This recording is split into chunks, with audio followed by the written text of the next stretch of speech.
আসসালামু আলাইকুম। উপস্থিত ডাক্তার ভাই বোনেরা, হোমিওপ্যাথি স্টাডি অ্যান্ড রিসার্চ ফাউন্ডেশনের আজ 516তম class. Audience, homeopathy study and research ফাউন্ডেশনের আজ 516তম ক্লাস। আপনারা সকলে জানেন, গত সপ্তাহে শুক্রবার আমরা প্যাথোলজির ক্লাস শুরু করেছি। প্রতি শুক্রবার দিন রাত 9:30টায় প্যাথোলজির ক্লাস চালু করেছি। গত শুক্রবার থেকে প্রতি শুক্রবার রাত 9:30টায় প্যাথোলজির ক্লাস চলবে। সেই ধারাবাহিকতায় আজকেও প্যাথোলজির ক্লাস চলবে। গত সপ্তাহ থেকে শুরু। আর প্যাথোলজির ক্লাস শেষ হওয়ার পরে আমরা গতকাল যেভাবে খাদ্য সম্পর্কে আপনারা প্রশ্ন করছিলেন আমাকে, আজকেও ঠিক একইভাবে প্যাথোলজি ক্লাসের শেষে আমরা খাদ্য তথ্যের কথোপকথন করব আজকে গতকালকের মতো। আগে প্যাথোলজি ক্লাসটি শেষ হোক, তারপরে আমরা খাদ্য তথ্য নিয়ে রোগীলিপির খাদ্য তথ্য, খাদ্যের যে টেস্টি ধাপ, সেই ধাপগুলি কিভাবে আমাকে প্রশ্ন করবেন বা আপনার রোগীকে কিভাবে প্রশ্ন করবেন, সেই বিষয় আজকে আমরা কাজ করব। যারা তৈরি, আপনারা ক্লাস শেষে লিখে জানাবেন, আপনাদের কাছে আমি চলে আসব, আপনারা আমাকে প্রশ্ন করবেন গতকালকের মতো। এখন আপনাদের প্যাথোলজি ক্লাস চলবে। ক্লাস দিচ্ছেন ডাক্তার আব্দুর রহমান সজীব।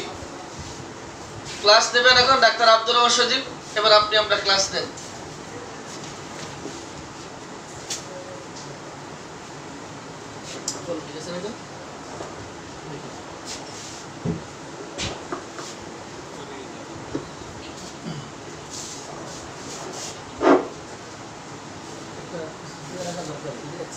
পড়ে যাবে।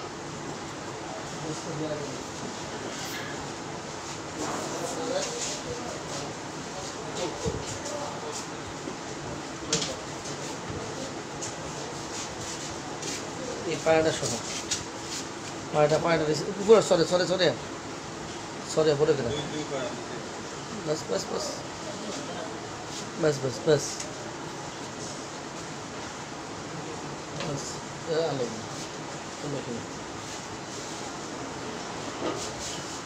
আসসালামু আলাইকুম।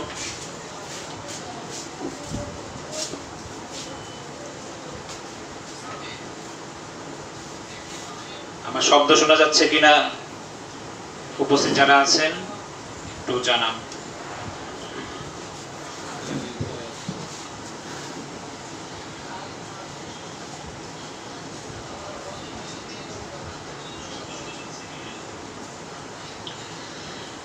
আমাদের আলোচ্য ক্লাস ছিল জন্ডিস।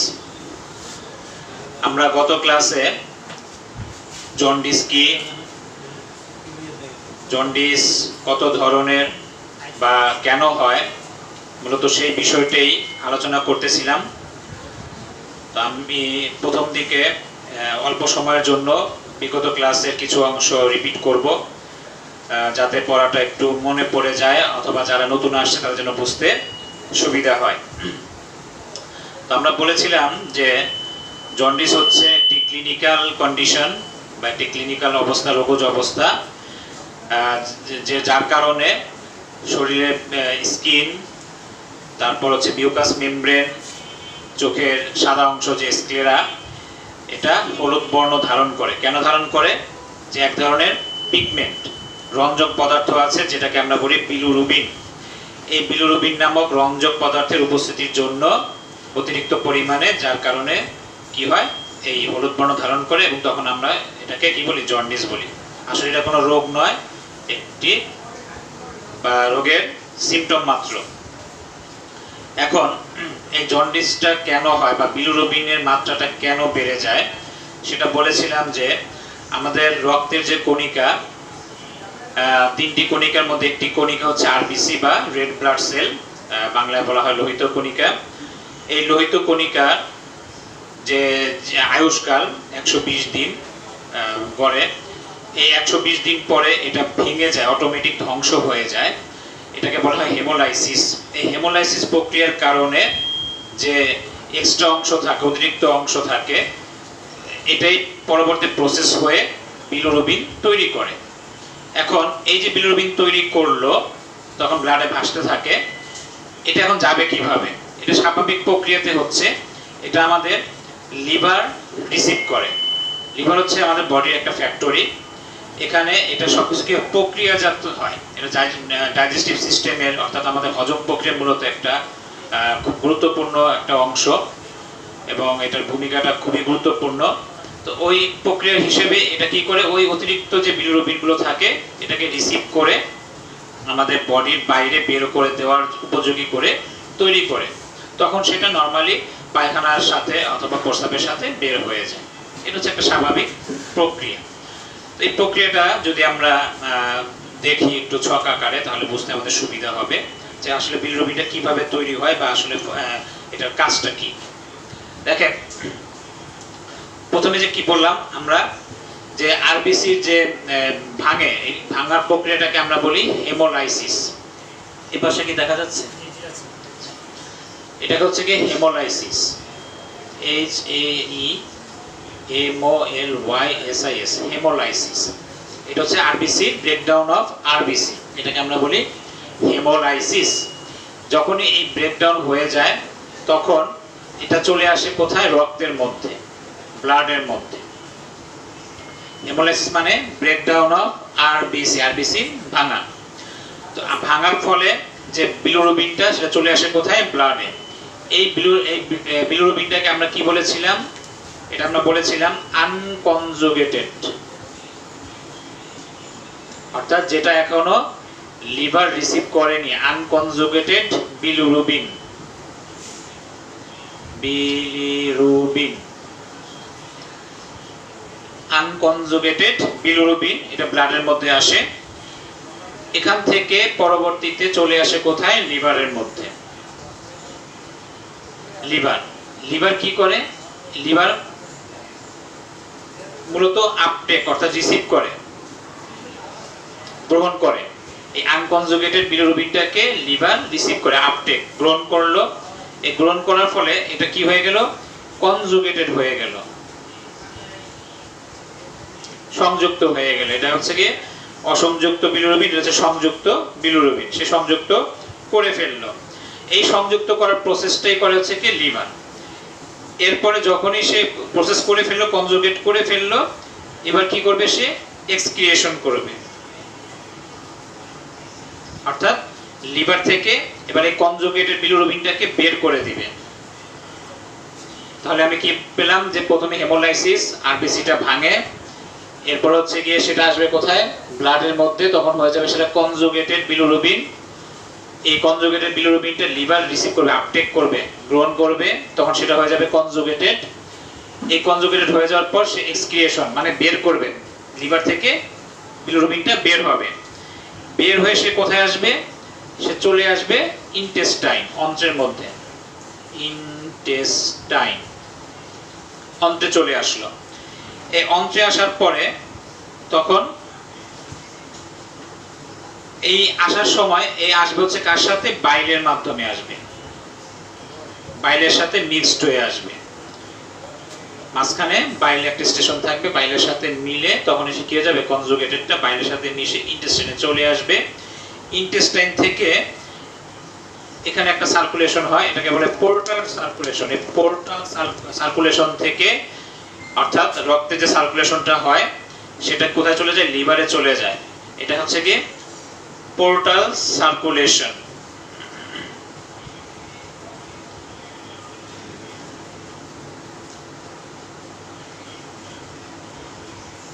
Portal circulation. আর একটা সার্কুলেশন হয়, এটা হচ্ছে জেনারেল সার্কুলেশন। জেনারেল সার্কুলেশন এটা আসবে কোথায়? কিডনিতে। পরবর্তীতে কিডনি থেকে ইউরিনের মাধ্যমে, প্রস্রাবের মাধ্যমে বিলিরুবিনটা বের হয়ে যাবে। কি হিসেবে বের হবে? এটাকে আমরা বলেছিলাম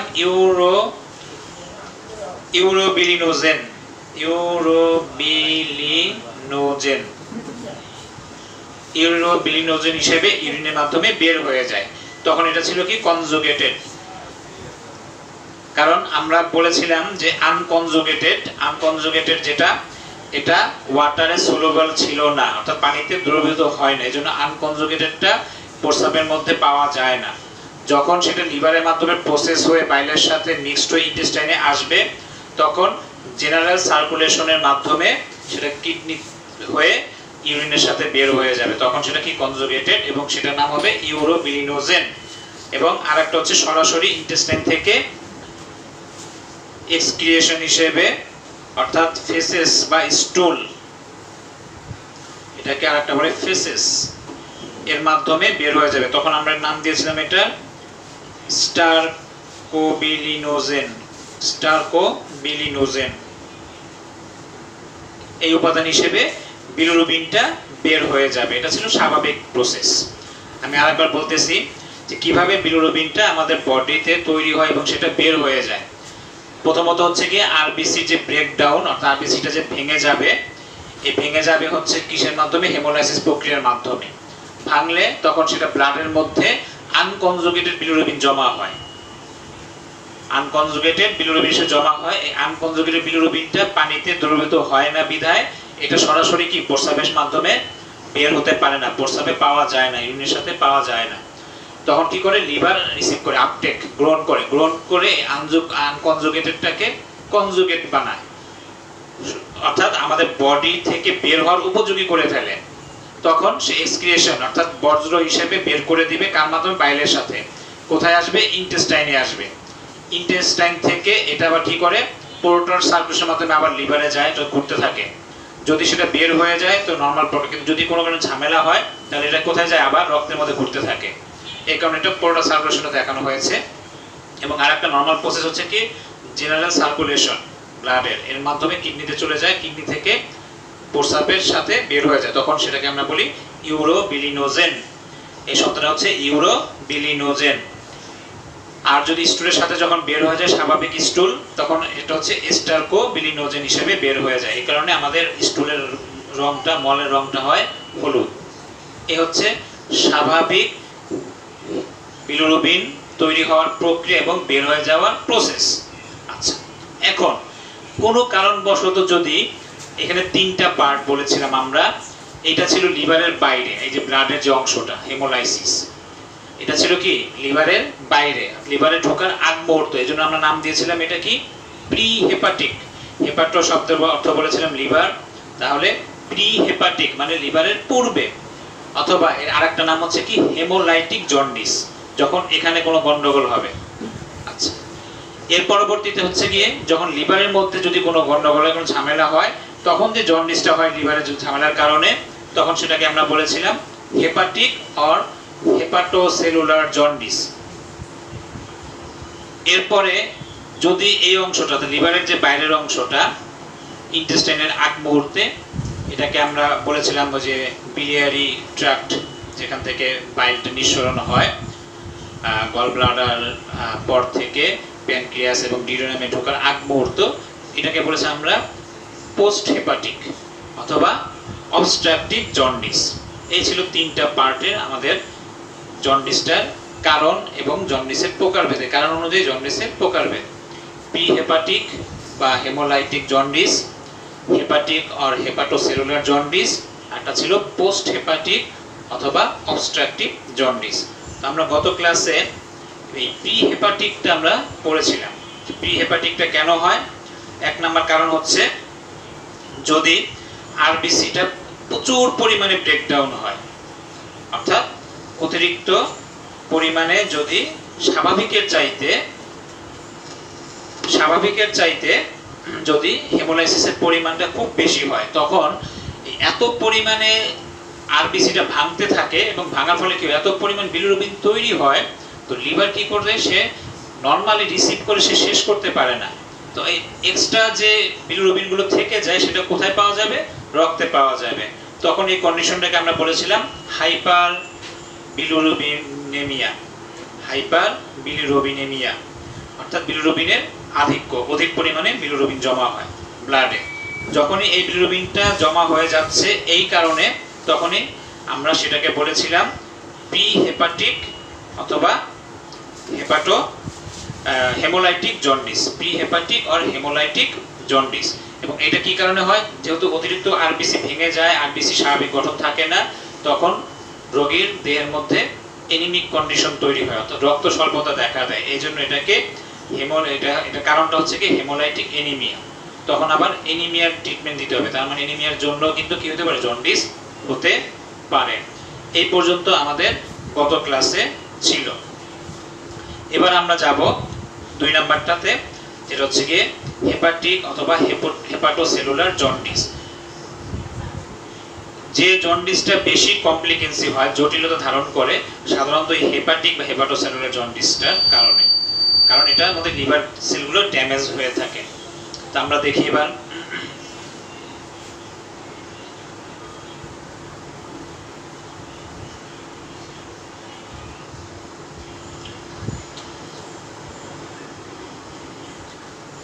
আমরা হেপাটোসেলুলারটা বোঝার আগে আমরা বিলিয়ারি ট্র্যাক্টের ছবিটা আরেকবার এঁকে নিই।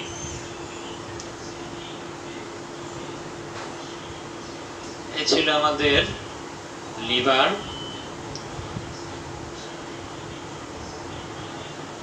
এ হচ্ছে কি আমাদের গল ব্লাডার,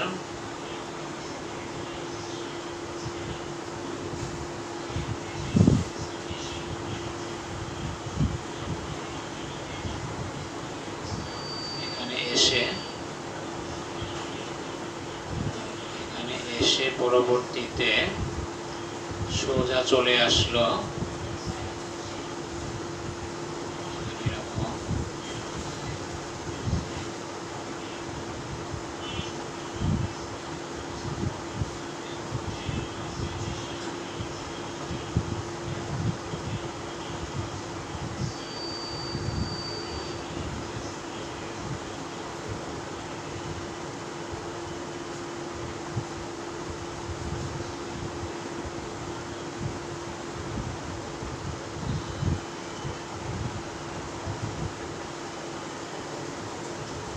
এটা হচ্ছে আমাদের স্টোমাক, এটা হচ্ছে লিভার, এটা ছিল গল ব্লাডার, এটা হচ্ছে যে বাইল যে আসে, বাইলের পাথওয়ে অর্থাৎ রাস্তাটা, এটা প্যানক্রিয়াস, এটা হচ্ছে আমাদের ডিওডেনামের অংশ, এই হচ্ছে আমাদের এইচবিএস সিস্টেম অর্থাৎ হেপাটোবিলিয়ারি সিস্টেম। তো আমরা এই উপরের পার্ট যখন লিভারে ঢুকলো না, তার আগে ছিল আমাদের প্রি হেপাটিক বা হেমোলাইটিক জন্ডিসের অংশ। এবার আমরা পড়বো হেপাটোসেলুলার বা হেপাটিক জন্ডিস। তো যেহেতু এটা হেপাটিক, তার মানে কি লিভার সংক্রান্ত, এবার সমস্ত কাজটা হবে কোথায়? লিভারের মধ্যে। আমরা বলেছিলাম যে এখানে যে পাথওয়ে যেটা ছিল নরমালি লিভারের দুইটা অংশ, রাইট অংশ, লেফট অংশ, এটা রাইট, এটা লেফট। এই লেফট থেকে একটা নালী চলে আসে এবং রাইট থেকে নালী চলে আসে, এটাকে বলা হয় লেফট হেপাটিক ডাক্ট। আর এই অংশটা ছিল right hepatic duct, RSD LSD, left hepatic duct, right hepatic duct. এরপরে যখন আসলো এটা হচ্ছে common hepatic duct, CHD, common hepatic duct.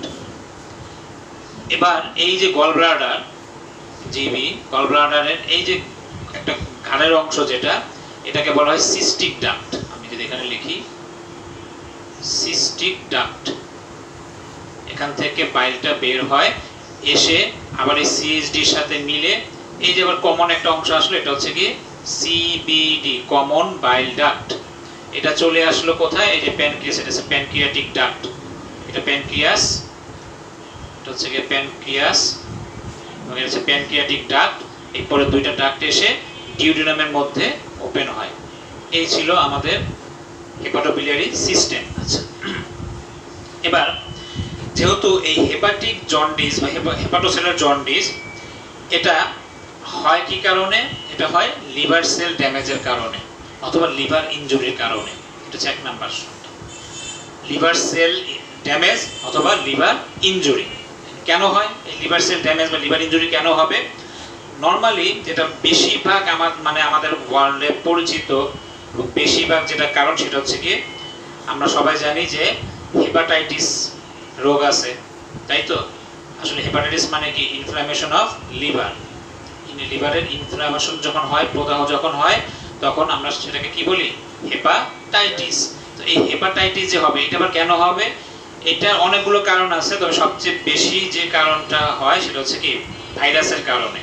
এই জন্য এটাকে বলা হয় কি ভাইরাল হেপাটাইটিস। আমাদের এখনকার যে পার্ট এটা হচ্ছে কি হেপাটিক জন্ডিস। আমি এটা লিখি হেপাটিক জন্ডিস। হেপাটিক জন্ডিসের কজ কিসের জন্য? এক নাম্বার হচ্ছে গিয়ে ভাইরাল হেপাটাইটিস। দুই নাম্বার যে কারণটা বেশি সেটা হচ্ছে গিয়ে বিভিন্ন ধরনের ড্রাগস।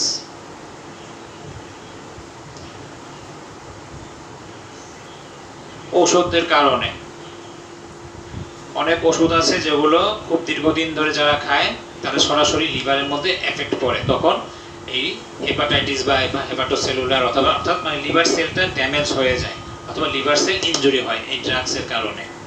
তিন নাম্বার হচ্ছে গিয়ে যারা প্রচুর পরিমাণে অ্যালকোহল পান করে, মদ্যপ, chronic CHRONIC chronic alcoholic hepatitis, যাদের অ্যালকোহল পান করার কারণে হেপাটাইটিস হয়।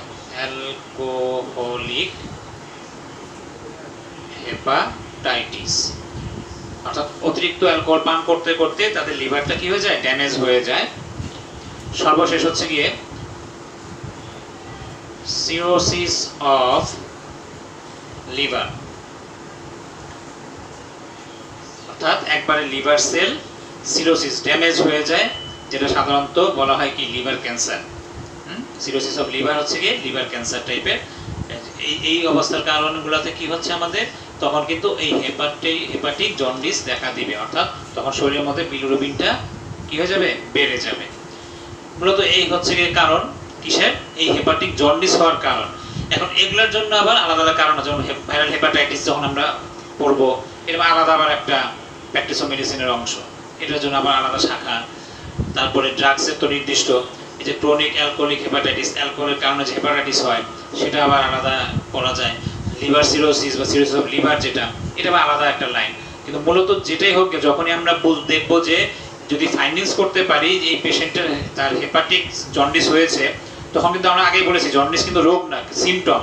তখন কিন্তু আমাদের মাথায় থাকতে হবে যে এটা কেন হলো এবং রোগীটা কোন কন্ডিশনের মধ্যে আছে, কোন অবস্থার মধ্যে আছে।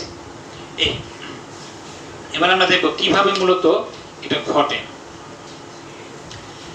এই যে হেপাটাইটিস, এই যে হেপাটিক জন্ডিস যেটা বা হেপাটোসেলুলার জন্ডিস, এক্ষেত্রে কনজুগেটেড এবং আনকনজুগেটেড দুই ধরনের বিলিরুবিনটাই দায়ী। অর্থাৎ এই দুই ধরনের বিলিরুবিন এখানে কি হবে? ইনক্রিজড হবে, কনজুগেটেডও আনকনজুগেটেডও। কেন? কারণ এই যখন আনকনজুগেটেড অবস্থায় বিলিরুবিনটা আসা শুরু করবে লিভারের দিকে, লিভার তো সে রিসিভ করতে থাকবে। তো সে করতে করতে করতে করতে যখন দেখবে একটা পর্যায়ে যেহেতু সে লিভারটা ড্যামেজ বা লিভারটা ইনজুর্ড বা লিভার সেলগুলো ঠিকমতো কাজ করতে পারতেছে না, তাহলে সে কি করবে? সব বিলিরুবিনগুলোকে সে রিসিভ করে আর সবগুলোকে পাস করে দিতে পারবে না, কনজুগেট করতে পারবে না। তখন কিছু কনজুগেট থেকে যায়, কিছু আনকনজুগেট অবস্থায় থেকে যায়। যেহেতু সে অসুস্থ, লিভার সেলটা কি ঠিকমতো কাজ করতেছে না, তাহলে কি বিলিরুবিনগুলোকে কিছুটা সে কি করবে? কনজুগেট করবে, আবার কিছু আনকনজুগেট অবস্থায় থেকে যাবে। এই জন্য এই হেপাটিক জন্ডিসের ক্ষেত্রে দুই ধরনের বিলিরুবিনই ইনক্রিজ হয়ে যায়।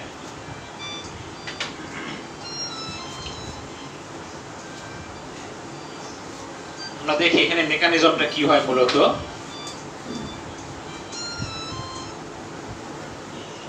প্রথমত হচ্ছে গিয়ে এই যে কারণটা আমরা পড়লাম, এই কারণের মধ্যে সে কি হয়? লিভার সেলটা ইনজুর্ড হয়। লিভার ইনজুরি বা liver damage,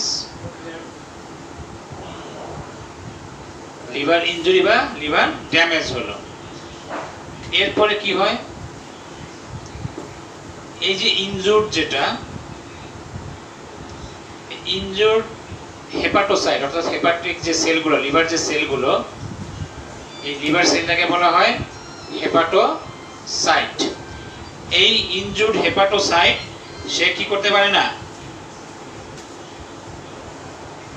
can not conjugate, সবগুলোকে সংযুক্ত করতে পারে না।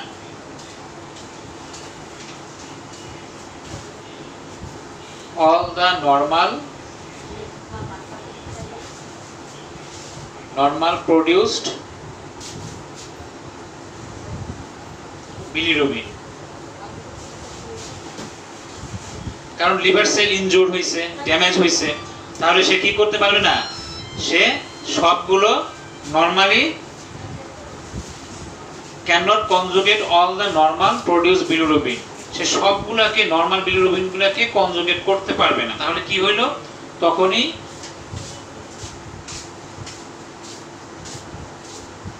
হাইপার বিলিরুবিনেমিয়া হবে। কেন হবে? Due to both conjugated and unconjugated bilirubin.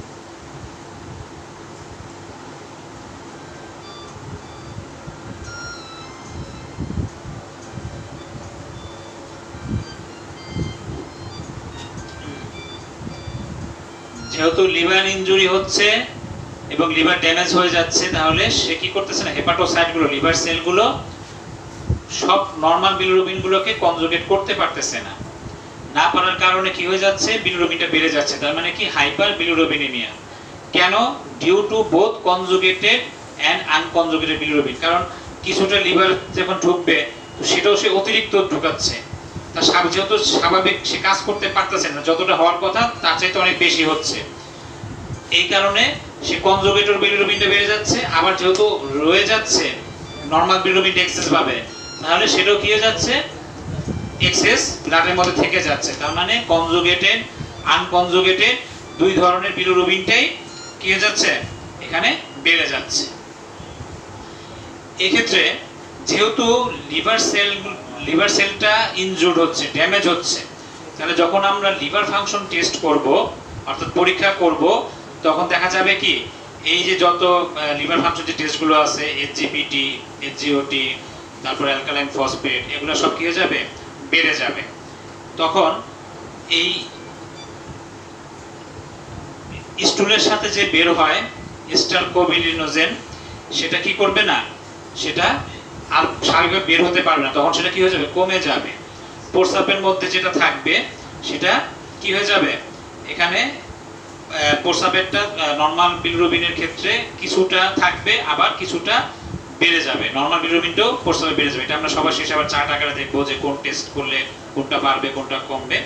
তো জাস্ট আমার শুধু প্রসেসটা দরকার ছিল। এই হচ্ছে আমাদের হেপাটিক বা হেপাটোসেলুলার জন্ডিসের ক্ষেত্রে। এরপরে যেটা হচ্ছে আমাদের, সেটা হচ্ছে পোস্ট হেপাটিক বা অবস্ট্রাকটিভ জন্ডিস। যেহেতু এবার বলতেছে কি পোস্ট হেপাটিক, তার মানে আমাদের এই লিভারের বাইরে পরবর্তী অংশ, এটাকে আমরা বলতেছি কি অবস্ট্রাকটিভ জন্ডিস। যেহেতু এর নামে অবস্ট্রাকটিভ, তার মানে কি এটা কোন একটা জায়গাতে কি থাকবে, রাস্তাটা বন্ধ থাকবে। এখানে কোন একটা জায়গায় রাস্তাটা বন্ধ থাকবে। কিভাবে বন্ধ থাকবে দেখি।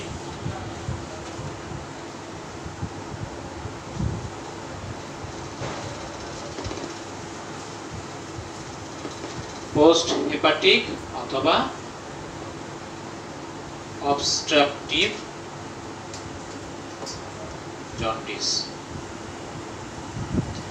আরেকটা নাম আছে, এই নামটা হচ্ছে গিয়ে কোলেস্টাসিস বা কোলেস্টাটিক জন্ডিস।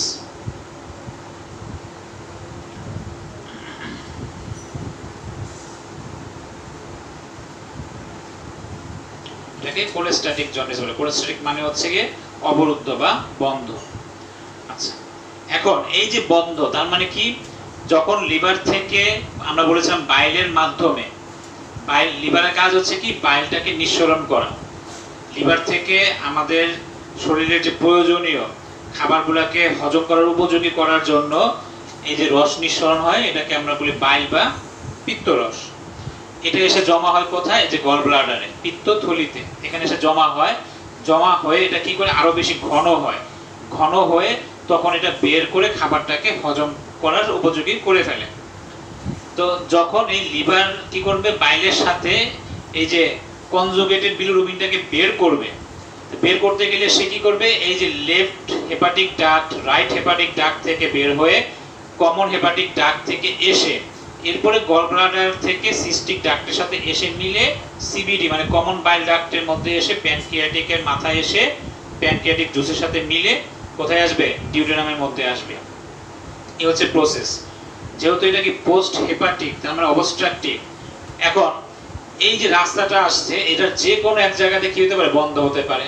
হয় এটা এদিকে হইতে পারে, অথবা এদিকে হতে পারে, অথবা এই কমন অংশে হতে পারে, অথবা সিস্টিক অংশে হতে পারে, অথবা এই কমন বাইল ডাক্টের অংশে হতে পারে, অথবা এই যে প্যানক্রিয়াটিকের এখানে হতে পারে, অথবা এই জায়গাটার মধ্যে হতে পারে। যে কোনো এক জায়গাতে কি হতে পারে, রাস্তাটা কোনো কারণবশত বন্ধ হয়ে যেতে পারে।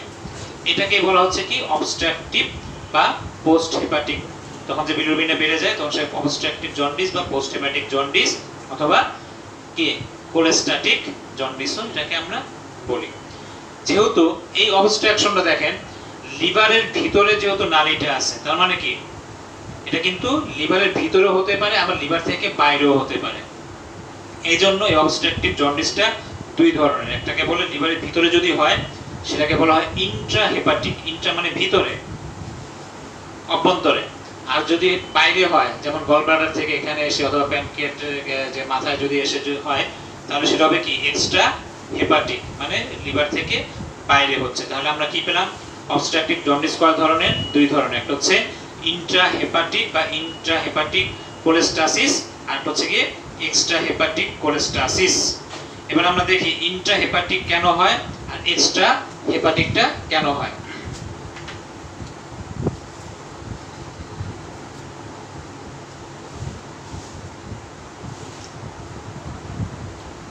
এক নাম্বার হচ্ছে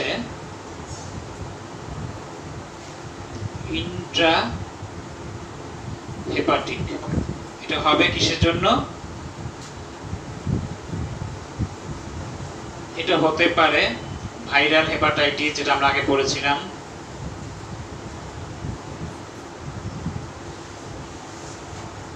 ভাইরাল হেপাটাইটিসের কারণে হতে পারে, দুই নাম্বার ড্রাগসের কারণে হতে পারে, তিন নাম্বার অ্যালকোহলিক হেপাটাইটিস, যেটা আমরা আগে পড়েছিলাম যে হেপাটিক, যেহেতু হেপাটিক যে জন্ডিস ওর যে কারণগুলো ছিল, যেহেতু এটা ইন্ট্রা হেপাটিক, আমরা সেম কারণগুলো এই ইন্ট্রা হেপাটিক অবস্ট্রাকশনের জন্য দায়ী। Viral hepatitis, drugs, alcoholic hepatitis, তারপর হচ্ছে গিয়ে সিরোসিস, এবং প্রেগন্যান্সির কারণে হতে পারে। গর্ভাবস্থার কারণেও এই কোনো কারণ, যে মানে যেহেতু গর্ভাবস্থাতে অনেক ধরনের জটিলতা তৈরি হতে পারে, চাপ পড়ে যায়, তারপরে হরমোনাল চেঞ্জ হয়, এসব কারণবশত এই লিভার থেকে ঠিকমতো বাইলটা নিঃসরণ না হতে পারে, তখন রাস্তাটা বন্ধ হয়ে যেতে পারে। এই কারণে তখন এই কোলেস্ট্যাটিক জন্ডিস দেখা দিতে পারে। এই কারণগুলো হচ্ছে কি ইন্ট্রা হেপাটিক জন্ডিসের জন্য দায়ী। Viral hepatitis, drugs, alcoholic hepatitis, cirrhosis, pregnancy. এবার দেখব আমরা এক্সট্রা হেপাটিক কোলেস্টাসিস বা এক্সট্রা হেপাটিক জন্ডিসের জন্য কি কি দায়ী।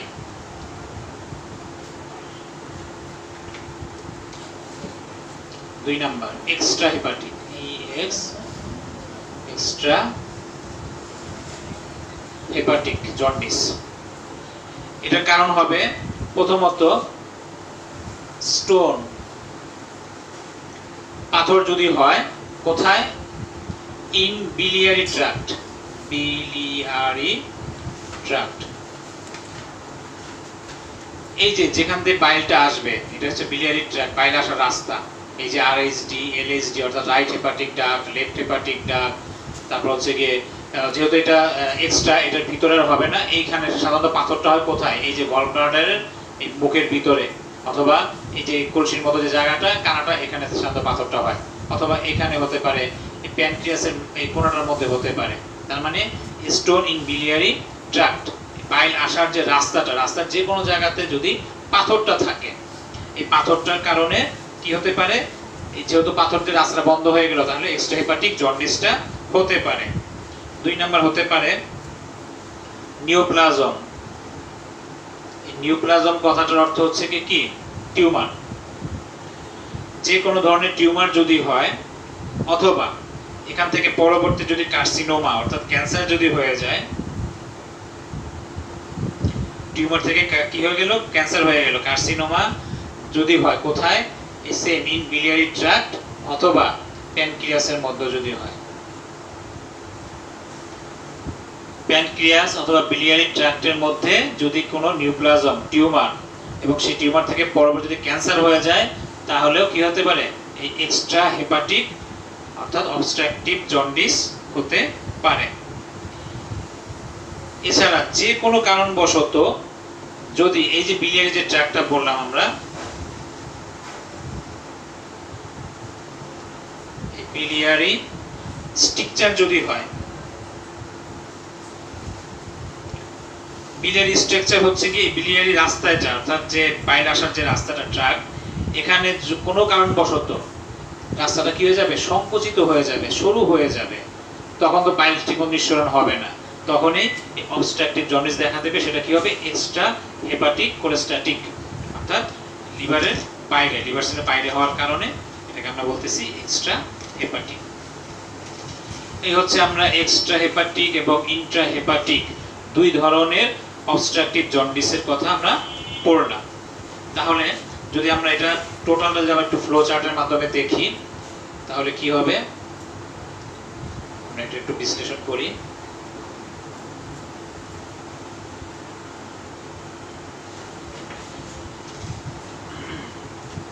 তাহলে এখানে দাঁড়াবে হচ্ছে গিয়ে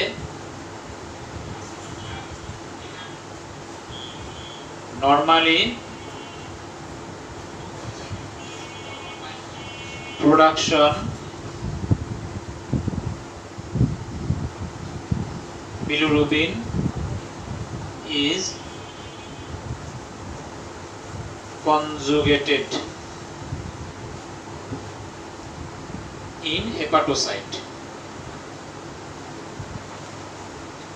Hepatocyte অর্থাৎ এই যে যেহেতু আমরা পড়তেছি পোস্ট হেপাটিক মানে লিভারের বাইরে, তার মানে কিন্তু লিভার তার কাজটা করে ফেলছে, এক্ষেত্রে কিন্তু লিভার কোনো সমস্যা না। লিভার ঠিকই কিন্তু সে কি করলো, কনজুগেট করে ফেললো, বিলিরুবিনগুলোকে বডি থেকে বের করে উপযোগী করে সে ছেড়ে দিল। ছেড়ে যখন দিয়েছে, কিন্তু এটা কি হলো, এই নালী দিয়ে সে বের হতে পারলো না, অবস্ট্রাকশন হয়ে গেল, আটকায় গেল। অথবা এক্সট্রা হেপাটিক লিভারের বাইরে, এই যে গল ব্লাডারের এই মুখটার মধ্যে সিস্টিক ট্র্যাক্টের এখানে, অথবা কমন বাইল ট্র্যাক্টের এখানে, অথবা প্যানক্রিয়াসের মাথায়, এখানে যদি কোনো কারণবশত আটকা পড়ে গেল, তার মানে কি ওই কনজুগেট যে বিলিরুবিনটা সেটা কিন্তু আটকা পড়ে গেল, তখন সে যাবে কোথায়, উপায় না পেয়ে তখন সে রক্তে ঘুরতে থাকে। তার মানে আবার সেই হাইপার বিলিরুবিনেমিয়া হয়ে যাবে, বিলিরুবিনটা কি হয়ে যাবে, বেড়ে যাবে। তাহলে এটাই বলছে যে এক্ষেত্রে normally production bilirubin is conjugated, মানে লিভার উপযোগী, বের করার উপযোগী করে ফেলছে, কনজুগেট করে ফেলছে, কি কার মাধ্যমে, হেপাটোসাইট লিভার সেলের দ্বারা কি হয়ে গেল, এবং সে রিগার্জিটেশন করলো। রিগার্জিটেশন মানে সে অগ্রাণ বা পুনর্নিঃসরণ করলো অফ কনজুগেটেড বিলিরুবিন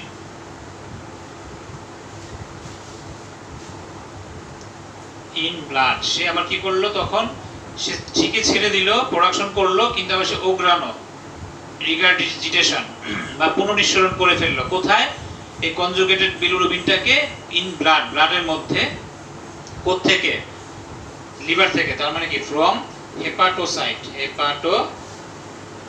হেপাটোসাইট।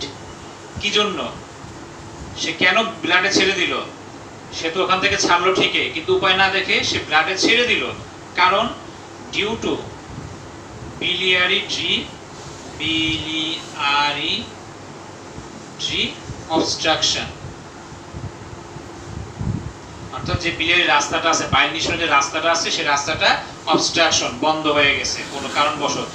যেহেতু সে বন্ধ, তখন সে উপায় না দেখে কি করলো, ওই কনজুগেটেড বিলিরুবিনগুলোকে পায়খানা প্রশ্নতে না দিয়ে সে ব্লাডের মধ্যে ছেড়ে দিল। তার রেজাল্টে কি দাঁড়ালো? Hyper bilirubinaemia.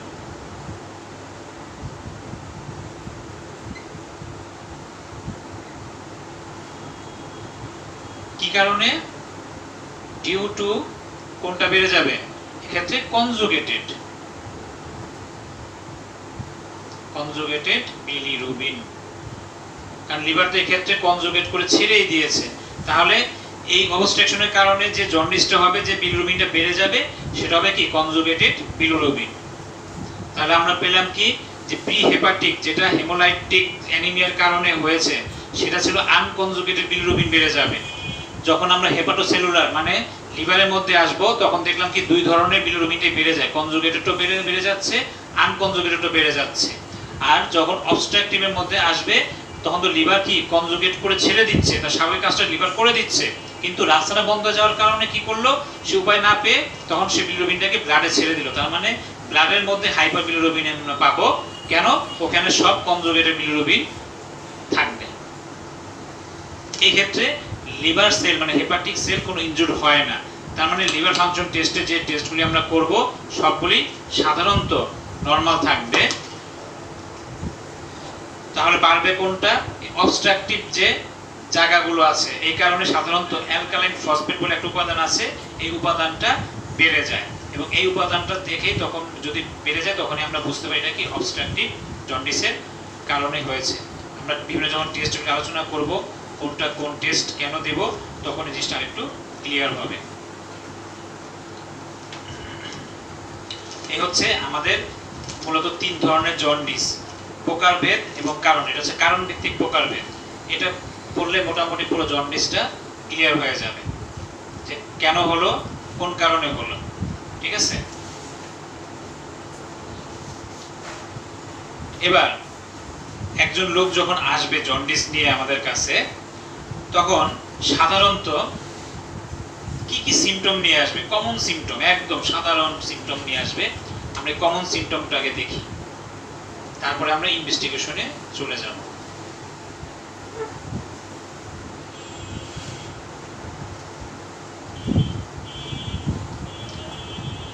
সর্বপ্রথম যখন কারো জন্ডিস হয়, অ্যাডাল্ট পারসন,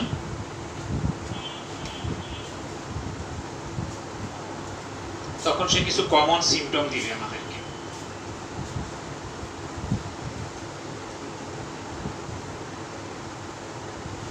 কমন সিমটম, সাধারণ কিছু লক্ষণ দিবে। কি কি দিতে পারে? 1 নম্বর, সে জ্বর নিয়ে আসতে পারে, ফিভার। 1 নম্বরে কি? ফিভার, তার জ্বর থাকতে পারে। 2 নাম্বার, জ্বরের সাথে চিলনেস বা চিলস, শীত শীত ভাব।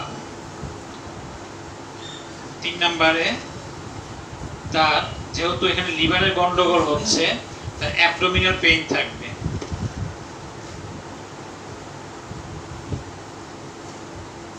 তার পেটে ব্যথা থাকতে পারে। তাহলে কি থাকবে? জ্বর থাকবে, সাথে শীতবোধ থাকবে বা শীত শীত ভাব থাকবে। তারপরে হচ্ছে কি তার অ্যাবডোমিনাল পেইন, পেটে ব্যথা থাকতে পারে। এই সবগুলো মিলিয়ে তার থাকবে কি? Flu like symptom. যে কোনো ধরনের ফ্লু অর্থাৎ ইনফ্লুয়েঞ্জা টাইপের সিমটম থাকবে, যেমন সর্দি থাকতে পারে, মাথা ব্যথা থাকতে পারে, নাক দিয়ে পানি পড়তে পারে, কাশি থাকতে পারে, এরকম ফ্লু লাইক সিমটম থাকতে পারে। এরপরে থাকবে তার কি? Change in skin colour.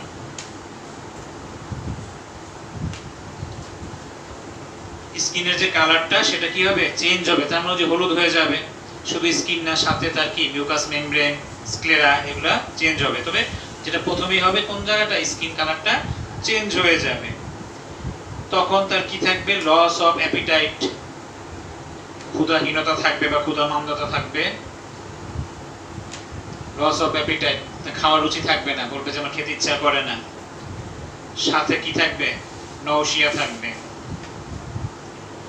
নওশিয়ার সাথে বমি থাকতে পারে, এজন্য উইথ, এটি এর মতো ড্যাশ দিয়েছে, উইথ অথবা কি অর মানে বমি থাকতে পারে অথবা বমি নাও থাকতে পারে, ভমিটিং।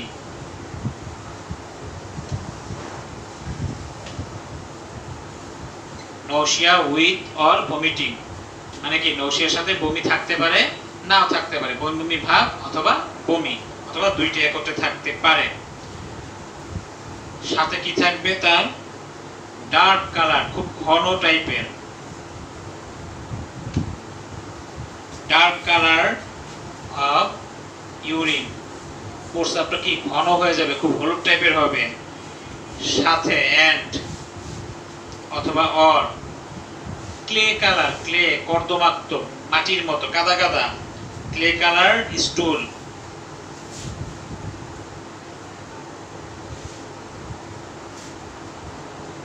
Clay colour স্টুল।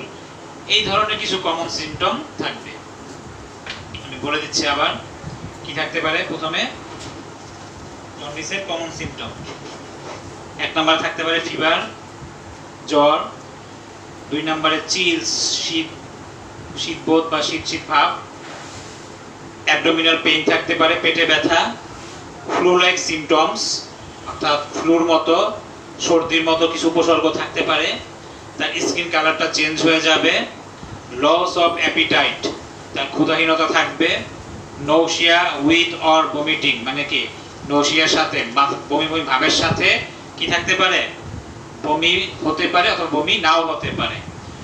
প্রস্রাবটা কেমন হয়ে যাবে, ডার্ক কালার অফ ইউরিন, ইউরিনটা খুব ঘন কালারের হয়ে যাবে, একদম গাঢ় হলুদ হয়ে যাবে।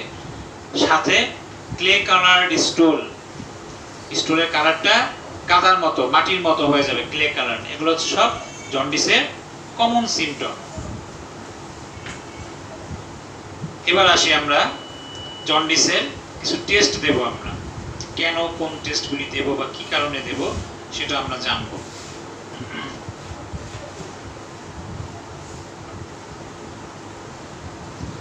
যেহেতু এই জন্ডিসের ক্ষেত্রে পুরো মেকানিজমটাই ডিপেন্ড করে কার উপরে, লিভারের উপরে, বেশিরভাগ ক্ষেত্রে কি করে লিভার মোস্টলি, এই জন্য আমরা সাধারণত লিভারের কিছু টেস্ট দেই। এই লিভারের টেস্ট দেওয়ার কারণে আমরা এটাকে বলা হয়, আমরা বলি লিভার ফাংশন টেস্ট। এটাকে আমরা কি বলি, লিভার ফাংশন টেস্ট, সংক্ষেপে এলএফটি, লিভার ফাংশন টেস্ট। তাহলে এটা কি, এটা হচ্ছে এক ধরনের group of test, group of test অর্থাৎ অনেকগুলো টেস্ট একসাথে দেওয়া হয়, যার কারণে এটা কি করা হয়, অ্যাসেস করা হয়, কি করা হয় যে নির্ধারণ করা হয় লিভারের কন্ডিশনটা, লিভারটা ড্যামেজ হয়েছে কিনা বা লিভারটা সুস্থ আছে কিনা বা কোন জায়গাতে সমস্যা হচ্ছে, এই যে কোন জাতীয় কি জন্ডিসটা হয়েছে এটা ফাইন্ডিংস করার জন্য আমরা মূলত এই লিভার ফাংশন টেস্ট দেব। ঠিক আছে, আচ্ছা এই টেস্টের মধ্যে অনেকগুলো ভাগ আছে।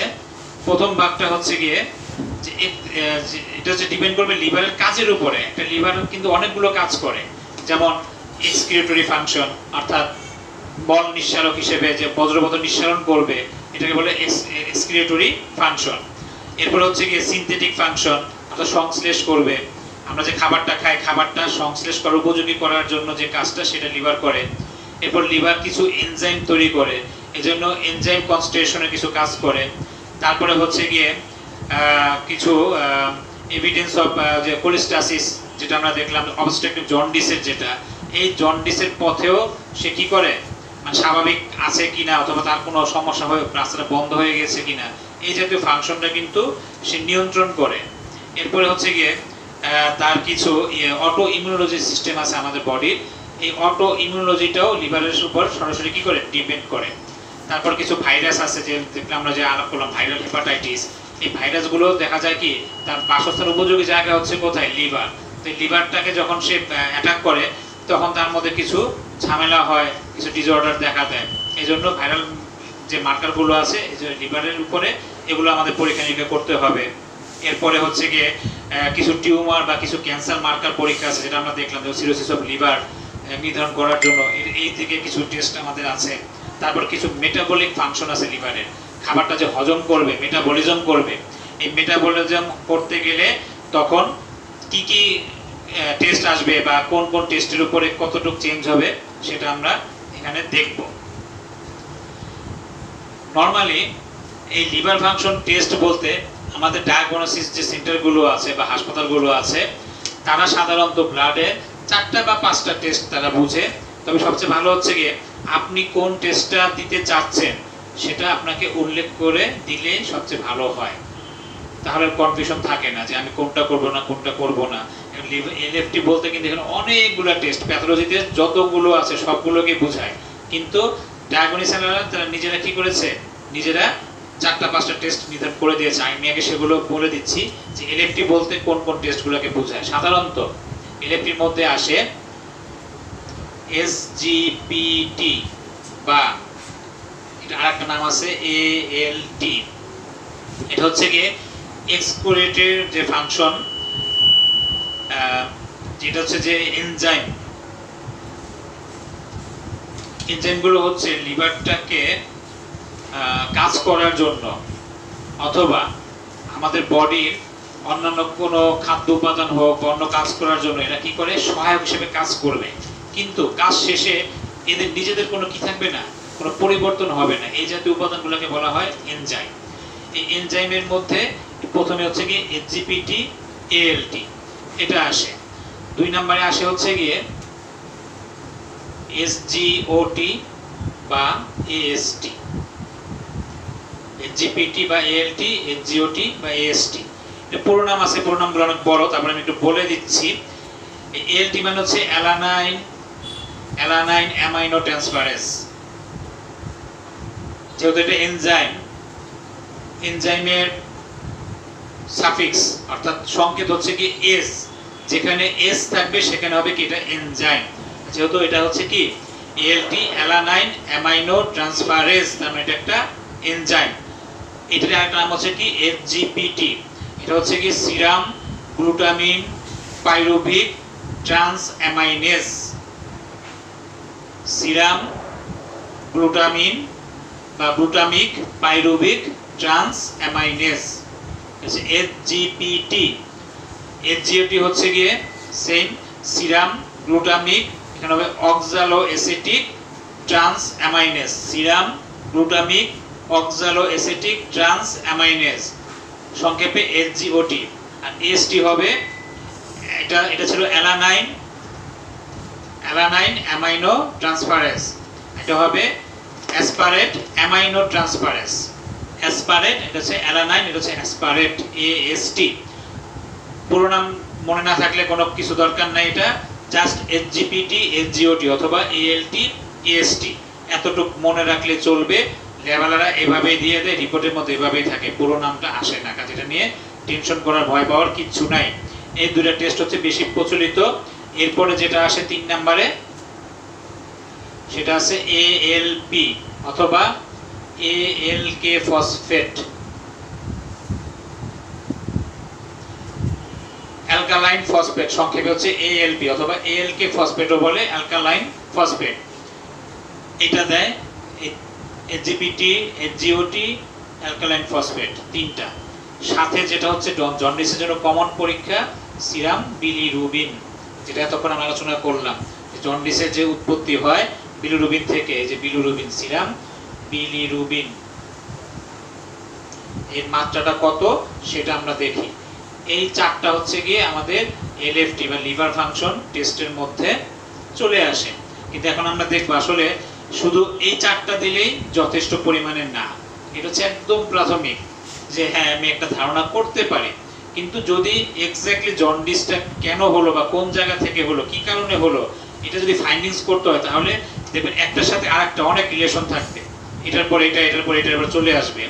তো প্রথমে আমরা দেব সিরাম বিলিরুবিন। অবশ্যই যে ব্লাডের এর নরমাল ভ্যালু আমরা বলেছিলাম যে সাধারণত 1-এর নিচে থাকতে হয় মিলিগ্রাম পার ডেসিলিটার। এটা যে কোনো টাইপের কনজুগেটেড বা আনকনজুগেটেড বিলিরুবিনের জন্য আমাদের বিলিরুবিনটা লাগবে। সাথে নরমাল টেস্ট দেব কি, ইউরিন পরীক্ষাটা দেব। জন্ডিস হলে সাধারণত ইউরিনের পরীক্ষাগুলো দেওয়া হয় না, কিন্তু আমরা ইউরিনটা দেব। কারণ কি, নর্মাল ভাবে যদি থাকে, নর্মালি ইউরিনের সাথে কি বের হয়ে যাবে, ইউরোবিলিনোজেন বের হবে, ইউরোবিলিনোজেন বের হবে। কিন্তু আমরা দেখব এই 3 টাইপের জন্ডিসের ক্ষেত্রে 3 ধরনের ভাগ আছে। আমি জাস্ট আগে বলে দিচ্ছি যে কোন কোন টেস্টগুলি দেব। ইউরিন পরীক্ষাটা দেব, সেটা সরাসরি বিলিরুবিনের জন্য। কারণ যদি এক্সট্রা যদি ইউরোবিলিনোজেন থাকার কথা, ইউরোবিলিনোজেন হচ্ছে নর্মাল প্রসেস, কিন্তু দেখা যাচ্ছে যে ইউরোবিলিনোজেন না থেকে বেশি বের হচ্ছে কি, সরাসরি বিলিরুবিন বের হয়ে যাচ্ছে। তার মানে কি, এটা লিভার ঠিকমতো কি করতে পারতেছে না, সংশ্লেষ করতে পারতেছে না, এই কারণে এটা ইউরিনের মধ্যে জমা হচ্ছে। কখন জমা হয়, ওই যে কনজুগেটেড যদি হয়, তার মানে কি এখানে নিশ্চয়ই লিভার ড্যামেজের একটা ইঙ্গিত থাকতেছে। যদি আনকনজুগেটেড থাকে, আনকনজুগেটেড কি ইউরিনের মধ্যে বের হবে না, কারণ সেটা ওয়াটার সলুবল না। তাহলে সেক্ষেত্রে আমরা কি পাবো, এটা নর্মালি যদি ইউরিনের মধ্যে অতিরিক্ত বিলিরুবিন বেড়ে যায়, তাহলে আমরা বুঝতে হবে কি নিশ্চয়ই লিভারে কোনো গন্ডগোল আছে অথবা কোনো পাথর টাথরের দিকে থাকতে পারে। এই জন্য আমরা প্রস্রাবের পরীক্ষাটা দেব। সাথে কি দেব, বাইল সল্ট। এই যে বাইল দিয়ে কি বের হয়, যখন পিত্তটা বের হবে, বাইল বের হবে, এটার সাথে কিছু বাইল সল্ট থাকে খাবারটা হজম করার জন্য। যদি কোনো কারণবশত এখানে কি থাকে, যদি অবস্ট্রাকশন থেকে যায়, তাহলে বাইল সল্টটা কি করতে পারে, তখন ইউরিন দিয়ে অতিরিক্ত পরিমাণে বের হতে পারে অথবা বের না হতে পারে। যদি বের না হয়, অ্যাবসেন্ট থাকে, তাহলে বুঝবো যে কি কোনো লিভারে বা কোনো এখানে কোনো অবস্ট্রাকশন নাই। যদি এখানে অবস্ট্রাকশন থেকে থাকে, তাহলে সেটা কি করবে, প্রচুর পরিমাণে প্রস্রাবের সাথে বাইল সল্ট বের হতে থাকবে, বাইল সল্ট প্রেজেন্ট থাকবে। তখন আমরা বুঝবো কি এখানে নিশ্চয়ই কোনো পাথর টাথর বা কোনো ঝামেলা আছে। এই জন্য আমরা প্রস্রাবের পরীক্ষাটা দেব। সাথে দেব কি, স্টুলের পরীক্ষাটা। ওই যে দেখবো এটা কি নর্মাল আছে না বেশি আছে। নর্মালি পায়খানার সাথে কি বের হওয়ার কথা, স্টারকোবিলিনোজেন, যেটা বিলিরুবিনটা পায়খানার সাথে বের হয়ে যায়। যদি কোনো কারণবশত এটা বের না হয় অথবা অতিরিক্ত বের হয়, তাহলে কিন্তু 3 ধরনের জন্ডিসটাকে নির্দেশ করে। এরপরে আমরা এই ALT, AST, SGPT, SGOT, alkaline phosphate, এগুলোর সাথে আরো কিছু আমাদের এনজাইম আছে, যেমন মাইটোকন্ড্রিয়াল এনজাইম, যেগুলো হার্টের কাজ করে, তারপর হচ্ছে কিছু আছে ব্রেনের কাজ করে, কিডনির কাজ করে। এই জাতীয় টেস্টগুলো আমাদের লাগবে। পাশাপাশি আরেকটা দেব হচ্ছে আমরা, যেমন গামা জিটি, এই একটা পরীক্ষা আছে, এটাকে সংক্ষেপে লেখা হয় জিজিটি, গামা জিটি, অর্থাৎ গামা গ্লুটামি ট্রান্সফারেজ। এটা এক ধরনের এনজাইম। এটার একটা ভ্যালু থাকবে, এটা হচ্ছে গিয়ে যে যদি অবস্ট্রাকটিভ যে জন্ডিস থাকবে, এই জন্ডিসগুলোকে ফাইন্ডিং করার জন্য, অথবা এই অবস্ট্রাকটিভ জন্ডিস হলে এই গামা জিটির লেভেলটা প্রচুর পরিমাণে কি হয়ে যাবে, বেড়ে যাবে। এটা সাধারণত নর্মাল ভ্যালু থাকে 7 থেকে 15, কিন্তু যদি এখানে কোনো অবস্ট্রাকশন থাকে, তখন এই লেভেলটা কি হয়ে যাবে, বেড়ে যাবে। এবং বিশেষ করে যারা ওই যে অ্যালকোহল পানের কারণে যাদের লিভার সেল ড্যামেজ হয়ে যায়, অথবা তাদের যদি অবস্ট্রাকটিভ জন্ডিস দেখা দেয়, তখন তাদের এই গামা জিটিটা বেড়ে যাবে। যদি এই পরীক্ষাটা আমরা দেই, যদি বেড়ে যায়, তাহলে আমরা বুঝতে পারবো কি, অথবা ধারণা করতে পারবো যে রোগী নিশ্চয়ই প্রচুর পরিমাণে অ্যালকোহল পান করে। বিশেষ করে এটাই বলছে যে এটা হচ্ছে good guide to alcohol intake. যারা অতিরিক্ত অ্যালকোহল পান করবে, তাদের ক্ষেত্রে গামা জিটি রেজাল্টটা অনেক পরিমাণে বেড়ে যাবে। এই একটা পরীক্ষা লাগবে। এছাড়া সিনথেটিক ফাংশনের জন্য সিরাম টোটাল প্রোটিন লাগবে, কারণ আমরা জানি যে প্রোটিনটা হচ্ছে কি আমাদের দেহের গঠনে সহায়তা করে। তাহলে লিভার সেল গঠনের কাজে আমাদের কি টোটাল প্রোটিনটা লাগবে। এটা কিভাবে, যদি হেপাটাইটিস মানে লিভার সেল যে ড্যামেজ থাকবে, হেপাটিক বা সিরোসিস অফ লিভার, এই ক্ষেত্রে এই প্রোটিনের পরিমাণটা কি হয়ে যাবে, ডিক্রিজড হয়ে যাবে, কমে যাবে। সাথে থাকবে সিরাম অ্যালবুমিন, গ্লোবুলিন, আমি পরীক্ষাটা লিখে দিচ্ছি, এলএফটি ছাড়াও এগুলো লাগবে। এই টেস্টগুলির পাশাপাশি আমরা দেব 1 নম্বরে সিরাম টোটাল প্রোটিন, 2 নম্বরে দেব হচ্ছে কি অ্যালবুমিন, 3 নম্বরে দেব গ্লোবুলিন, এবং এটার সাথে দুটো রেশিও থাকবে একটা, এটাকে আমরা বলি এজি রেশিও। এজি রেশিও মানে অ্যালবুমিন গ্লোবুলিন রেশিও, অর্থাৎ অনুপাতটা কেমন থাকবে। এগুলো কিন্তু প্রোটিন, এটা হচ্ছে টোটাল প্রোটিন, মানে শরীরে মোট প্রোটিনের সংখ্যা নির্ধারণ করবে। অ্যালবুমিনটা এক ধরনের প্রোটিন, গ্লোবুলিনটা এক ধরনের প্রোটিন। আমাদের বডির 60% প্রোটিন হচ্ছে কি অ্যালবুমিনের, আর 40% বাকি 40% এর প্রোটিন হচ্ছে কি গ্লোবুলিনের। কাজে এই দুটার একটা অনুপাতও থাকবে। যদি প্রোটিনে কোনো গন্ডগোল থাকে, লিভারে যদি কোনো গন্ডগোল থাকে, এই প্রোটিনের পরিমাণ লেভেলটা কমে যাবে। তাহলে আমরা কি অ্যালবুমিনের পরিমাণ যদি কম দেখি, গ্লোবুলিনের যদি পরিমাণ কম দেখি এবং এজি রেশিওর পরিমাণ যদি কমে যায়, ডিক্রিজড হয়, তাহলে আমরা ধারণা করব কি এখানে নিশ্চয়ই হেপাটাইটিস হয়েছে অথবা সিরোসিস অফ লিভার হয়েছে। এই জন্য লিভার সিনথেসিসের ক্ষেত্রে এই serum protein, albumin, globulin, AG ratio এগুলো খুব জরুরি। পাশাপাশি আরেকটা জিনিস আমরা তখন দেব পিটি। এখানে পিটি মানে কিন্তু প্রেগন্যান্সি টেস্ট না, এই পিটি মানে হচ্ছে কি প্রথম বিন টাইম। প্রথম বিন টাইম এই পরীক্ষাটা আসবে। এটা কেন আসবে? এইটা নরমাল টাইম থাকে হচ্ছে গিয়ে 12 থেকে 16 সেকেন্ড, এভারেজে 12 সেকেন্ডই ধরা হয়। অর্থাৎ রক্তটা কতটুকু সময়ে গিয়ে জমাট বাঁধা শুরু করবে এইটা নির্ধারণ করে প্রথম বিন টাইম। এটা এক ধরনের আমাদের বডির কোগুলেশন ফ্যাক্টর, এটাকে ফ্যাক্টর 2 বলা হয়। আমাদের বডিতে রক্ত জমাট বাঁধার জন্য অনেকগুলো ফ্যাক্টর কাজ করে, এই প্রথম বিন টাইম তার মধ্যে একটা ফ্যাক্টর, যাকে বলা হয় ফ্যাক্টর 2। এটা কোগুলেশন ফ্যাক্টর। এর নরমাল টাইম হচ্ছে, জমাট বাঁধার টাইম হচ্ছে কত? 12 থেকে 16 সেকেন্ড। কিন্তু যখন এই যে সিরোসিস লিভার থাকবে, হেপাটাইটিস থাকবে, তখন ওই রোগীদের ক্ষেত্রে এই প্রথম বিন টাইমের সময়টা বেড়ে যাবে, ইনক্রিজ হয়ে যাবে। তার মানে কি তার বডিতে তখন রক্তটা সহজে জমাট বাঁধবে না। এটা কেন হয়? এটা আবার সাধারণত হয় হচ্ছে ভিটামিন কে ডেফিসিয়েন্সির কারণে। আমাদের শরীরে যদি ভিটামিন কে এর ঘাটতি থাকে, তখন এই প্রথম বিন টাইমটা কি হয়ে যাবে? বেড়ে যাবে। তার মানে কি সহজে রক্ত জমাট বাঁধবে না। অথবা কোনো রোগী যদি কার্ডিয়াক সার্জারির যদি রোগীগুলো হয়, যেমন কার্ডিয়াক যাদের হার্টে যাদের ব্লক থাকে, অথবা যাদের কার্ডিয়াক সার্জারি হয়, বাইপাস হয়, তখন তাদেরকে কিন্তু এই রক্তটাকে লিকুইড রাখার জন্য, পাতলা রাখার জন্য কি করা হয়? অ্যান্টিকোগুলেশন ওষুধ খাওয়ানো হয়। অর্থাৎ যেন সহজে রক্ত জমাট না বাঁধে, রক্ত যেন পাতলা থাকে, তরল থাকে। তো এই যখন প্রথম বিন টাইমটা যদি দেখি আমরা বেড়ে যায়, তখন আমরা কিন্তু লিভার সিরোসিস আগে আমরা জিজ্ঞেস করবো যে রোগীর কোনো হার্টের সমস্যা আছে কিনা, অথবা সে কোনো অ্যান্টিকোগুলেশন করার ওষুধ খাচ্ছে কিনা। কাজে দেখেন আমরা কিন্তু আসছি শুধু নরমাল জন্ডিস নিয়ে, কিন্তু এই নরমাল জন্ডিসের সাথে কত বিষয়গুলো জড়িত থাকে। বিশেষ করে পুরো সিস্টেমটা হচ্ছে লিভারের, এবং এই লিভারের যদি ড্যামেজটা হয় কত দিকে টার্ন নিতে পারে। এজন্য এই পরীক্ষাগুলো অবশ্যই জানা থাকা জরুরি।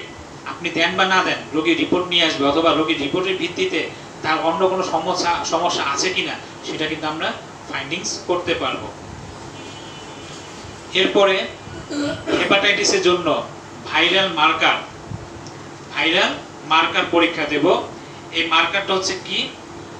যেমন সাধারণত হেপাটাইটিসের জন্য আমরা জানি 5টা ভাইরাস দায়ী: hepatitis A, hepatitis B, hepatitis C, hepatitis D এবং হেপাটাইটিস ই। সবচেয়ে বেশি ঝামেলা যেটা করে সেটা হচ্ছে হেপাটাইটিস বি এবং সি। এই দুইটা সহজে যেতে চায় না এবং দুইটাই বেশি ক্ষতি করে। এ, বি এবং ই খুব রেয়ার বা হইলেও হয়তো আমরা বুঝতে পারি না, এটা এমনিতেই চলে যায়। কিন্তু বিটা এবং সিটা খুব ঝামেলা করে। তো এই জন্য এই হেপাটাইটিসের জন্য আমরা যে পরীক্ষা দুটো দেব,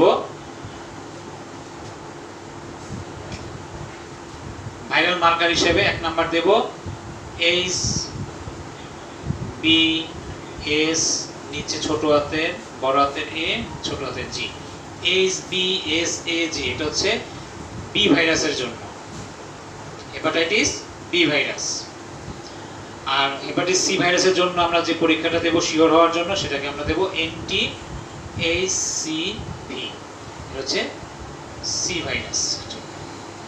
এই দুইটা পরীক্ষা আমরা দেব যে আসলে তার যে জন্ডিসটা হয়েছে বা লিভার যে ড্যামেজটা হয়েছে সেটা কি ভাইরাস জনিত কিনা। এই দুইটা পরীক্ষাটা আমরা দেব, ওই রিপোর্টের মধ্যে পজিটিভ নেগেটিভ দিয়ে দিবে, এই আর কি। ঠিক আছে।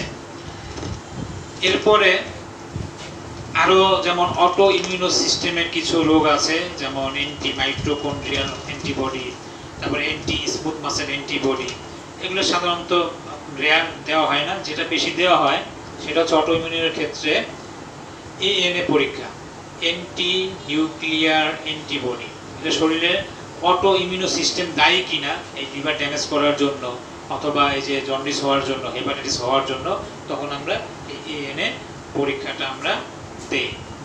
তো আজকে আসলে অনেক সময় চলে আসছে, আরো অনেকগুলো টেস্ট আছে এবং কোন টেস্টটা কি হবে এটা আজকে সম্ভবত শেষ করা যাবে না। আজকে এই পর্যন্ত রাখি, বাকিটা হয়তো আগামী সপ্তাহে আবার পার্ট করে, বা কারো যদি কোনো প্রশ্ন থাকে আপনারা কমেন্টে লিখে জানাবেন, আমি আগামী সপ্তাহে অ্যান্সার দেওয়ার চেষ্টা করব। এই মুহূর্তে মাইক্রোফোন স্যারকে দিয়ে আজকের মতো বিদায় নিচ্ছি। সবাই ভালো থাকবেন। আসসালামু আলাইকুম।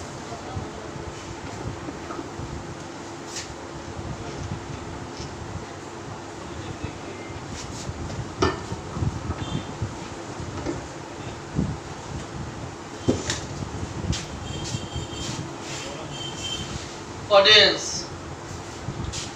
এই যে এতক্ষণ ক্লাস করলেন, এই ক্লাস আপনাদের কেমন লাগলো তা জিজ্ঞাসা করবো না আমি। কেমন লাগবো এই কথা বলা যাবে না, কারণ এতক্ষণ আমিও ক্লাস দেখছি। এই ক্লাস আমাদের প্রত্যেক দিন এরকম ক্লাস করা দরকার। এরকম ক্লাস যদি আমরা প্রতিদিন 2-3 ঘন্টা করে করতে পারতাম, তাহলে আমাদের জন্য এই চেম্বার জীবনে, ডাক্তারি জীবনে চলতে আমাদের জন্য সহজ হতো। এই ক্লাস কেমন হয়েছে এটা বলার কোনো অপেক্ষা রাখে না, আমি জিজ্ঞাসাও করব না। এটা প্রয়োজন কিনা তাও বলবো না, এই কারণে বলবো না কারণ প্রতিদিন আমাদের এরকম ক্লাস দরকার। যদি এই ক্লাসগুলি না হয়, আপনার জানা জিনিস আমরা ভুলে যাই প্র্যাকটিস না করলে। যদি আমরা এগুলো প্রয়োগ করতে না থাকি, জানা জিনিস আমরা ভুলে যাই। তারপরে একটু জানতে ইচ্ছে করে আপনাদের এই ক্লাসটি কেমন লাগলো, বা কোন দিকগুলো আরেকটু বেশি আলোচনা করা দরকার। আপনাদের কোনো প্রশ্ন থাকলে এটার মধ্যেই প্রশ্ন করতে পারেন। প্রশ্নগুলি আব্দুল রহমান সজীব ভাই পরবর্তী শুক্রবারে আবার দিয়ে দেবে ইনশাআল্লাহ। অডিয়েন্স, গতকাল আমি বলেছিলাম আপনাদের কাছে আমি চলে যাব, আমাকে খাদ্য তথ্য সম্পর্কে প্রশ্ন করবেন। রাত অনেক হয়ে গেল, তারপরে যেহেতু কথা দিয়েছি 2-1টি আলাপ করতেই হয়। আপনারা যারা এই মুহূর্তে লাইভে আছেন দ্রুত আমাকে জানান কে আসতে চান। আপনারা কে আসতে চান? এটা থেকে আসা যাবে না, এটা থেকে আসতে হবে, তাহলে ওখানে চলে যেতে হবে সরাসরি সাউন্ড নিয়ে। অডিয়েন্স, আপনারা কে আসতে চান দ্রুত তৈরি হন। কে আসতে চান? তুমি সাউন্ডটা লো। আপনারা কে আসতে চান আমাকে দ্রুত লিখে জানান। এটা ঘুরে দাও।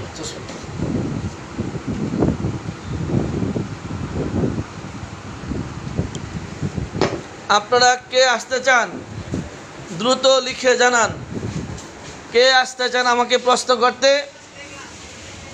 জলদি করে লিখে জানান কে আসতে যাচ্ছেন। আজকের এই প্রশ্ন উত্তরে কে আসতে যাচ্ছেন আমাকে প্রশ্ন করবেন। কে রেডি? তাড়াতাড়ি কে আমাকে প্রশ্ন করতে চান এক্ষুনি চলে আসুন। যে আমাকে প্রশ্ন করতে চান তাড়াতাড়ি চলে আসুন।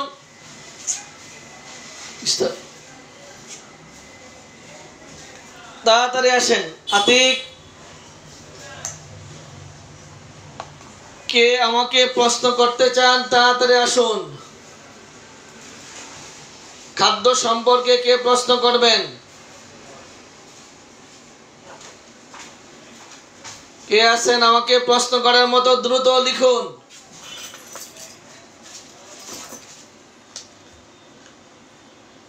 খাদ্য সম্পর্কে প্রশ্ন করার মতো কে আছে লিখুন।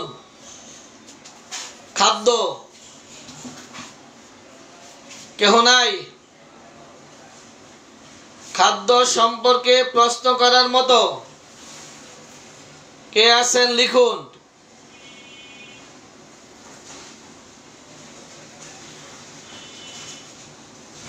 অডিয়েন্স আপনাদের মধ্যে কে আছে? একজন আসছে, জি রেডি?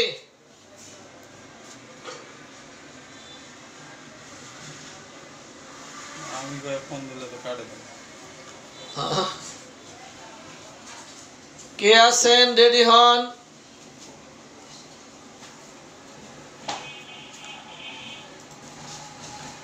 একজন চাই মাছ সম্পর্কে প্রশ্ন করবেন, এমন কে আছেন? মাছ,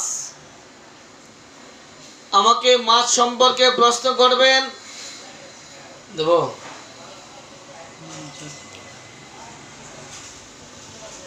মাছ সম্পর্কে প্রশ্ন করবেন কে আছেন? লিখেন।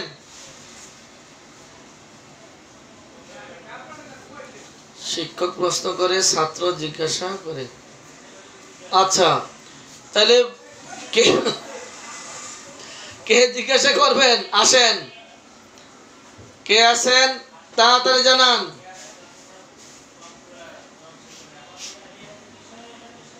কে আছেন প্রশ্ন করার মতো, জিজ্ঞাসা করার মতো? কে আছেন তাড়াতাড়ি? মাছ মাছ সম্পর্কে কে প্রশ্ন করবেন? তাড়াতাড়ি, সময় যাচ্ছে কিন্তু। বলে দেব।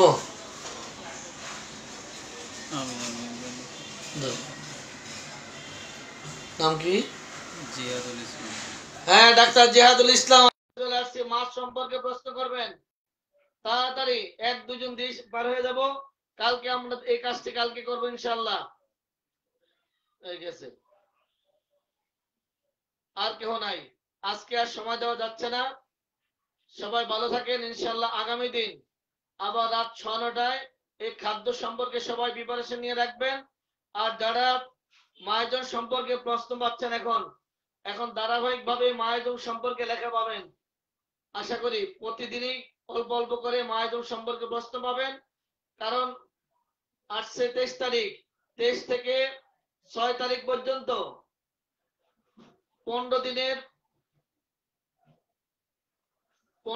কর্মশালা চলবে। মায়োজম শেখা সহজ মাসেস, মায়োজম শেখা সহজ 15 দিনের কর্মশালা চলবে। সেই জন্য প্রতিদিন অল্প অল্প করে দেওয়ার চেষ্টা করব ফাঁকে ফাঁকে। অডিয়েন্স, আজকে যে লেখা যেটুকু দিয়েছি, আমরা মায়োজম কেন পড়বো, কেন শিখবো, এ ব্যাপারে কয়েকটি পয়েন্ট দিয়েছি। যদি আপনাদের তার চেয়ে ভালো কিছু পয়েন্ট জানা থাকে তাহলে একটু জানাবেন। মায়োজম আমরা কেন শিখবো, কি কারণে শিখবো, কোন কাজে লাগাবো। আমি 11টি পয়েন্ট দিয়েছি। আরেকটি এখনই লাইভ থেকে বের হয়ে আরেকটি দেব। আপনারা আমরা কেন মায়োজম শিখবো, এর প্রয়োজনীয়তা কি, কোন কোন ক্ষেত্রে আমাদের মায়োজম প্রয়োজন, এই ব্যাপারে আপনারা আমাকে পয়েন্ট সংগ্রহ করে দেন। আপনাদের যার যা জানা আছে সংগ্রহ করে দিবেন। যখন যেটা মায়োজম সম্পর্কে লেখা দেব, কয়েকদিন চলবে, এই সামনে 15-20 দিন চলতে থাকবে। আমি লেখা দেব, সাথে আপনারা কিছু কিছু করে যোগ করবেন। যে সুযোগ পেলে চলে আসলে হবে না, আগামী দিন জানাতে হবে। যারা 23 তারিখে অংশগ্রহণ করতে চান আগামী দিনের মধ্যে জানাতে হবে। কালকের মধ্যে না জানালে আর আসতে পারবেন না। ওটা ফুলফিল হয়ে গেছে, ওটা ফুল। লকডাউনের জন্য কিছু বাধা নিষেধ আছে, যার জন্য কোঠা কমপ্লিট। হয়তো 2-1 জন বাকি থাকতে পারে, আগামী দিনের মধ্যে সেটা হয়তো পূরণ হয়ে যাবে ইনশাআল্লাহ।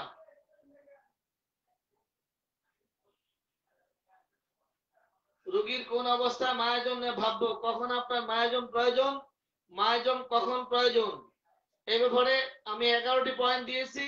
আপনারা তার সাথে যদি আরো জানা থাকে আপনারা লিখুন, জানান যে এই ক্ষেত্রে আমাদের মায়োজম জানতে হবে, মায়োজম সম্পর্কে এই কারণে আমাদের মায়োজম শিখতে হবে, কেন আমরা মায়োজম শিখবো, কি কাজে লাগবে মায়োজম, এই ব্যাপারে যদি কোনো কিছু আপনাদের জানা থাকে। এই যে মায়োজম শব্দটা নিয়ে একটা আতঙ্ক, একটা ভয়, এটা একদম মুছে দিতে চাই, একেবারে মুছে দিতে চাই। এই মায়োজম নিয়ে কোনো ভয় নেই, কোনো আতঙ্ক নেই, একেবারে সহজ কথা, একদম সহজ ব্যাপার, এই নিয়ে ভয়ের কিচ্ছু নেই। একদিন মায়ের জন্য ক্লাস করবে, 1-2 দিন 3 দিন, দেখবেন যে একদম কমপ্লিট হয়ে যাবে। তবে হাতে কলম মায়াজুম শিখাতে অনেক সময় লাগে, যার জন্য 15 দিনের টার্গেট নিয়েছি। 23 থেকে 6 তারিখ সকাল থেকে দুপুর পর্যন্ত মায়াজুম শিখবো, দুপুরের পর থেকে সন্ধ্যা পর্যন্ত রেপার্টরি শিখবো, সন্ধ্যা থেকে রাত 10টা রুগীলিপি শিখবো, রাত 10টার পর থেকে 12টা পর্যন্ত সারাদিনে পড়া তৈরি করবে, পরের দিনে পড়া তৈরি করবে। এইভাবে আমরা 15টা দিন দেখি চেষ্টা করে কতটুকু, যে কয়জন টার্গেট দিয়েছি তাদের কতটুকু শেখাতে পারি। সবাই ভালো থাকেন।